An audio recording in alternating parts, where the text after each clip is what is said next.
Hello दोस्तों, स्वागत है आपका अपने चैनल मिशन CGPSC में।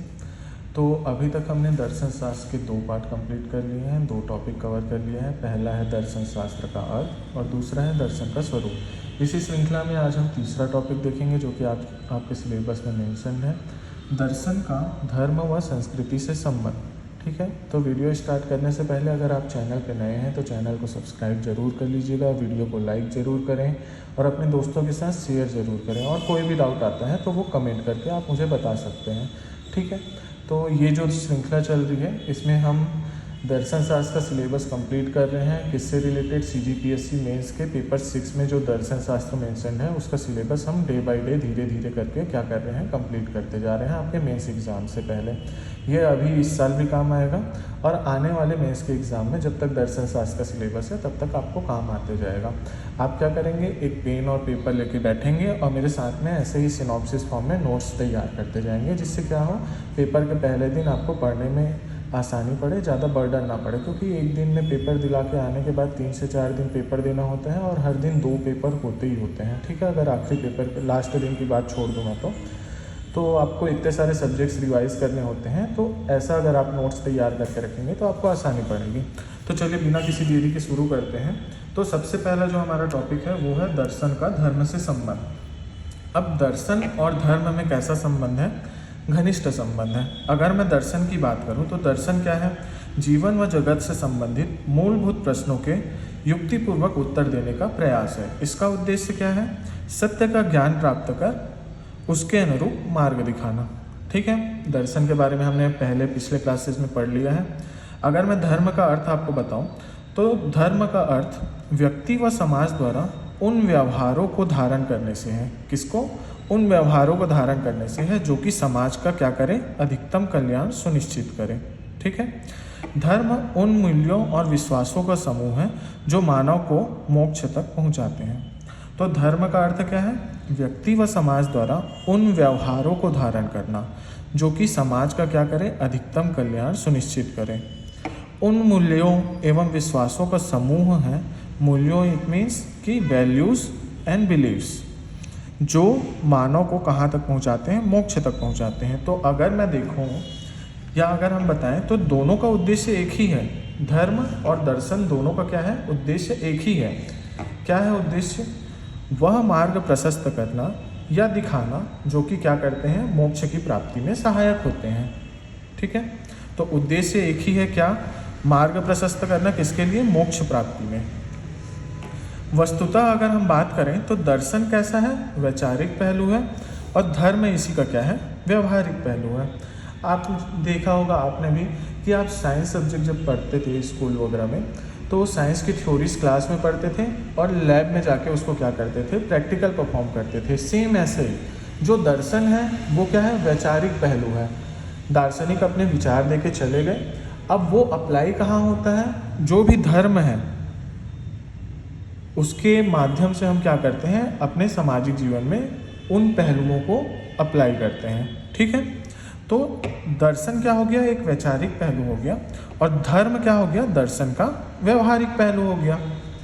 अब अगर मैं संबंध बताने की कोशिश करता हूँ तो समय समय पर धर्म में अनेक बुराइयाँ उत्पन्न होती हैं। कैसी बुराइयाँ? रूढ़िवादिता, अंधविश्वास, कट्टरता। ठीक है, आए दिन न्यूज़ में आते ही रहते हैं। आपने देखा होगा अंधविश्वास, कट्टरता, कैसे आजकल धर्म कट्टर होता जा रहा है। बहुत ज़्यादा अंधविश्वासी लोग आ चुके हैं आजकल। तो और कभी कभी क्या होता है, बाह्य आघात भी होता है। ठीक है, तो दर्शन में अनेक बुराइयां उत्पन्न हो जाती हैं और कभी कभी बाह्य आघात भी होता है। ठीक है, ऐसी स्थिति में दर्शन धर्म के विश्वासों व मूल्यों का क्या करता है, समीक्षात्मक मूल्यांकन करता है।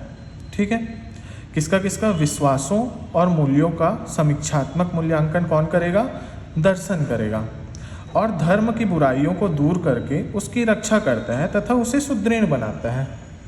ठीक है, अब अगर आपको मैं एग्जाम्पल देता हूँ तो आप चलिए स्वतंत्रता से पहले के भारत में, तो उसमें आपने देखा होगा एक धार्मिक जो बुराई थी या अंधविश्वास बोल सकते हैं हम, वो क्या था? छुआछूत की भावना। तो छुआछूत की भावना को दूर करने के लिए अम्बेडकर ने भी अपना दर्शन दिया। गांधी ने भी अपना दर्शन दिया। ठीक है, तो जब समाज में ये बुराइयां उत्पन्न हुई थी तो ऐसी स्थिति में क्या हुआ, एक दार्शनिक आया, उसने अपना दर्शन दिया, विश्वासों व मूल्यों का क्या किया, मूल्यांकन किया। उसने देखा कि कहाँ पे ये जो विश्वास और मूल्य है वो कहाँ तक सही है और कहाँ तक गलत है। उसके बाद क्या हुआ, जो भी बुराइयां थी उनको दूर करने का कोशिश किया और धर्म को क्या किया, सुदृढ़ बनाने का कोशिश किया। तो यही बात इसमें लिखी है, समय समय पर धर्म में अनेक बुराइयां उत्पन्न हो जाती हैं या कभी बाह्य आघात भी होता है, रूढ़िवादिता, अंधविश्वास, कट्टरता जैसी बुराइयां। ऐसी स्थिति में दर्शन क्या करता है, धर्म के विश्वासों व मूल्यों का समीक्षात्मक मूल्यांकन कर धर्म की बुराइयों को दूर कर उसकी रक्षा करता है तथा उसे सुदृढ़ बनाता है। अब अगर मैं बात करता हूँ तो वर्तमान विज्ञान युग में दर्शन कहीं खो सा गया है। जाहिर सी बात है, आजकल के लोग दर्शन की बात कहाँ करते हैं, फिलॉसफी में किसी को इंटरेस्ट ही नहीं है। वो तो हम आपके मेरे सिलेबस में है, इसलिए हम क्या कर रहे हैं, पढ़ ले रहे हैं, वरना कोई दर्शन पढ़ना नहीं चाहता। ऐसी स्थिति में क्या होता है कि धर्म की विभिन्न मान्यताएं दर्शन को नवीन विषय प्रदान कर रही हैं और उसकी प्रासंगिकता को बनाए रखती हैं। ठीक है, अब वर्तमान जो युग चल रहा है, विज्ञान का युग जिसको बोलते हैं, ऐसे में दर्शन कहीं खोते जा रहा है धीरे धीरे। तो ऐसी स्थिति में जो उसका अस्तित्व या उसकी प्रासंगिकता को कौन बना रहा है, जो भी धर्म के नवीन विषय हैं, धर्म के जो विभिन्न मान्यताएं हैं, ठीक है, वो क्या करती हैं, दर्शन को विभिन्न नवीन विषय प्रदान करते जा रही है, जिसके कारण दर्शन आज भी प्रासंगिक बना हुआ है। ठीक है, इस प्रकार हम कह सकते हैं कि दर्शन व धर्म में क्या है, अन्योन्याश्रय का संबंध है। अन्योन्याश्रय मतलब एक दूसरे पे आश्रित है, धर्म और दर्शन। बस आपका ये छोटा सा टॉपिक आएगा, 2 नंबर, 4 नंबर, 8 नंबर, जितने में भी आए, इसमें से आप क्या कर लेंगे, लिख लेंगे। अब अगले टॉपिक पे हम लोग चलते हैं, जो कि है धर्म और दर्शन व संस्कृति के बीच में क्या करना, संबंध। तो दर्शन और संस्कृति के बीच अगर मैं संबंध की बात करूं, तो जैसा हमने धर्म और दर्शन के बीच संबंध पढ़ा, सेम ये भी सेम ही है, सेम ही लिखना है, बस 1-2 वर्डिंग्स हैं जो कि क्या हो जाएंगे, चेंज हो जाएंगे। दर्शन की अगर मैं बात करूं तो जो हमने लिखा था यहाँ पे, जीवन जगत से संबंधित, यहाँ तक सेम ही लिखना है। इसके बाद यहाँ लिख देना है कि इसका उद्देश्य कहाँ तक है, मोक्ष तक ले जाना इसका उद्देश्य है। अब हम संस्कृति को परिभाषित कर देते हैं। संस्कृति शब्द संस्कृत शब्द से बना हुआ है, जिसका अर्थ होता है परिष्कार या शुद्धि, अर्थात सामाजिक प्राणी बनाना। ठीक है, मानव को परिष्कृत कर या शुद्ध कर क्या करना, सामाजिक प्राणी बनाना, ये होता है संस्कृति या संस्कृत शब्द का अर्थ। संस्कृति उन समस्त तत्वों का समूह है जो कि मनुष्य को सामाजिक प्राणी बनाता है। ठीक है, मानव के रहन सहन, खान पान, आचार विचार, साहित्य, कला, संगीत, मूल्य, विश्वास आदि संस्कृति के अंतर्गत आते हैं। मतलब हम समाज में जो भी कुछ करते हैं, हमारा रहना, खाना, हमारे जो भी आचार विचार हैं, हमारा जो साहित्य, कला, संगीत, हमारे मूल्य, हमारे विश्वास, सारे के सारे क्या आते हैं, संस्कृति के अंतर्गत आते हैं।